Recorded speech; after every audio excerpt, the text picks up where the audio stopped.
Biaya ibadah haji tahun 1447 Hijriah atau 2026 Masehi turun hingga 2 juta rupiah melalui keputusan DPR RI bersama Kementerian Haji dan Umroh. Hal ini menjadi salah satu wujud komitmen DPR dalam menjalankan fungsi pengawasan pelaksanaan dan pemanfaatan anggaran ibadah haji.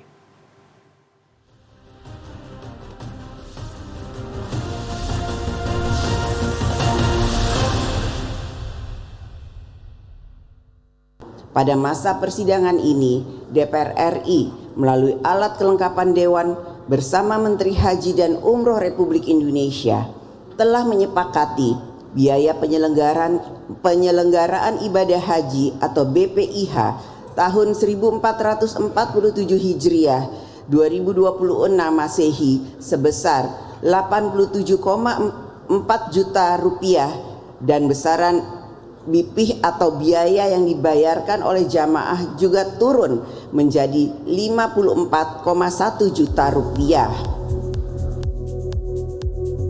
Pernyataan Ketua DPR RI Puan Maharani pada rapat paripurna DPR RI 4 November 2025 ini merupakan hasil dari keputusan sebelumnya pada rapat kerja antara Komisi 8 DPR RI dengan Kementerian Haji dan Umroh dalam menetapkan besaran biaya haji. Ketua Komisi 8 DPR RI Marwanda Sopang menyebut penurunan biaya haji ini atas evaluasi komponen biaya yang bisa diefisiensi. Kami di Komisi 8 pertama mengunci pelayanan dulu. Pelayanan kita itu ada akomodasi, ada konsumsi, ada transportasi. Kemudian yang paling penting dan menentukan itu layanan di Armusna, Arafah, Musdalifah, dan Mina. Ini kita kunci dulu nih. Hotelnya berjarak dekat ke Haram. Konsumsinya rasa Nusantara. Setelah dikunci kualitas layanan, baru kita bretelin satu-satu. Oh, ini komponennya harganya sekian, dan ini harganya sekian. Kita minta diturunkan dari setiap komponen. Begitu kita turunkan, ketemu total angka 2 juta. Jika dibandingkan dengan tahun sebelumnya, biaya penyelenggaraan ibadah haji atau BPIH tahun 2026 adalah 87,4 juta rupiah, turun 2 juta dibanding BPIH tahun 2025, yakni 89,4 juta rupiah. Sementara biaya perjalanan ibadah haji atau biaya haji yang ditanggung calon jemaah haji adalah 54,2 juta rupiah atau turun 1,2 juta rupiah dibanding tahun sebelumnya. Sementara sebelumnya dari biaya haji tahun 2024 ke 2025 juga terjadi penurunan sebesar rata-rata 4 juta per jemaah. Penurunan bisa dilakukan meski dengan asumsi kenaikan kurs dolar Amerika Serikat. Masyarakat pun menyambut baik hasil keputusan ini. Tanggapan saya senang banget Mbak, positif ya. Soalnya melihat antrian yang luar biasa. Saya dapat antrian di 2000 berapa ya, masih sekitar 20 tahunan lagi. Jadi dengan diturunkannya ya senang banget.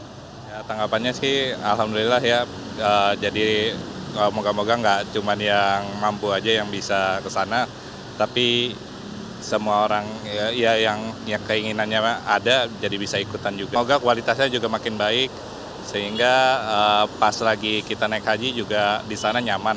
Ya, sangat positif ya, sangat positif sekali. Masyarakat terbantu dengan penurunan biaya haji dan kalau bisa pelayanannya lebih ditingkatkan lagi supaya masyarakat lebih terbantu, supaya kedepannya masyarakat bisa berhajinya tidak terlalu lama menunggunya, waktu tunggunya tidak terlalu lama. Itu saja harapan dari kita masyarakat ya.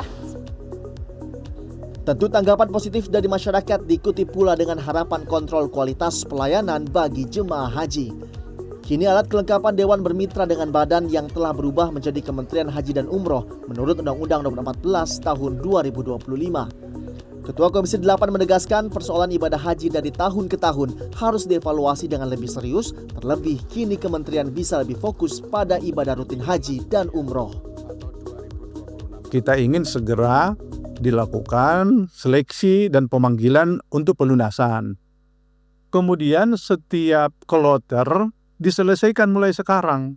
Tidak seperti dulu, begitu mau berangkat masih ada yang bertukar. Begitu mendarat di sana, oleh Saudi melihat, loh kok ini yang mendarat. Akhirnya terlantar jamaah. Beberapa orang tidak boleh masuk di situ karena ketentuan mereka itu sudah berubah. Dan Saudi sebetulnya ingin menggeser semuanya proses itu menjadi digital. Nah, sementara kita sebagian masih manual. Nah, kalau begitu dimanfaatkan saja, maka jamaah kita ini nanti sudah bisa dipersiapkan sejak awal mulai sekarang. DPR RI melalui Komisi 8 berkomitmen untuk terus melakukan pengawasan pelaksanaan dan penggunaan anggaran ibadah haji. Kini kuota haji adalah 221.000 jemaah dengan waktu tunggu bagi jemaah reguler adalah rata-rata 26 tahun dan kuota proporsional per daerah. Dengan fungsi pengawasan dan legislasi, DPR berharap dapat memaksimalkan serta meningkatkan hal ini agar prinsip keadilan dapat semakin terwujud.